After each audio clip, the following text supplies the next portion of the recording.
مزید تفصیلات دیا گیا واسطہ بیٹے جہانگیر بلال فیروز تفصیلات دن۔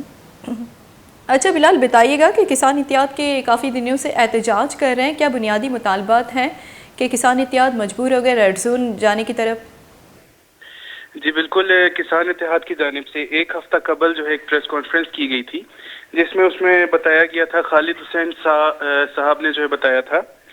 کہ ہمارے جو مزدوروں کو جو سبسڈی کے طور پہ جو ہے کچھ گندم کی بوریاں الاٹ کی گئی تھیں وزیر اعلیٰ بلوچستان کی جانب سے، وہ ان کا کہنا تھا کہ وہ کسی بھی کسان تک ایک بھی بوری نہیں پہنچی ہے، اور جو ہے جو حکومتی محکمے ہیں اور ٹھیکیداروں نے مل بانٹ کر جو ہے یہ ساری بوریاں جو ہے وہ اپنے استعمال میں لائی ہیں اور مارکیٹ میں بلیک کر رہے ہیں۔ تو انہوں نے الٹیمیٹم دیا تھا حکومت کو کہ ایک ہفتے کے اندر اندر ہمارے ساتھ مذاکرات کریں یا ہمارے ساتھ کمیٹی تشکیل دیں جس پہ انکوائری کی جائے، لیکن حکومت کی جانب سے کوئی موقف سامنے نہیں آیا، جس کی وجہ سے آج انہوں نے جو ہے مجبوراً ریڈ زون کی جانب جو ہے جا کے ریڈ زون کی جانب جو ہے جانے کی کوشش کی تھی، جس کے بعد جو ہے پولیس نے ان کو روک لیا، اور جس کے نتیجے میں جو ہے پولیس اور کسان اتحاد کی درمیان جو ہے ہاتھا پائی بھی ہوئی، اور جس کے نتیجے میں ایک بندہ گرفتار بھی کر لیا گیا ہے۔ اس کے بعد جو ہے انہوں نے اپنا مجبوراً اپنا رخ موڑ کر جو ہے بلوچستان اسمبلی کے سامنے دھرنا دے دیا ہے۔ جی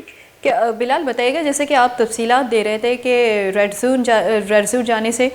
کسان اتحاد کو روک دیا گیا ہے، ہاتھا پائی بھی ہوئی، تو کیا بلوچستان اسمبلی کے باہر اب بھی مظاہرہ کر رہے ہیں یا انہوں نے ختم کر دیا؟ نہیں جی، ان کا کہنا ہے کہ جب تک ہمارے مذاکرات جو ہے نہیں مانے جائیں گے اور کوئی انکوائری کمیٹی تشکیل نہیں دی جائے گی اور وزیر اعلیٰ خود جو ہے آ کے ہم سے مذاکرات یہاں پر نہیں کریں گے، تب تک ہم یہاں دھرنا دیے رہیں گے۔ اور ان کے مطالبات یہی ہیں کہ جو سیلاب زدگان اور جو ہے کسان کی جانب کے لیے جو امداد فراہم کی گئی تھی، اس میں جو کرپشن ہوئی ہے اس پر جو ہے انکوائری کمیٹی تشکیل دی جائے۔ بنیادی ان کا ڈیمانڈ جو ہے یہی ہے۔ جی بہت شکریہ بلال فیروز تفصیلات دینے کے لیے۔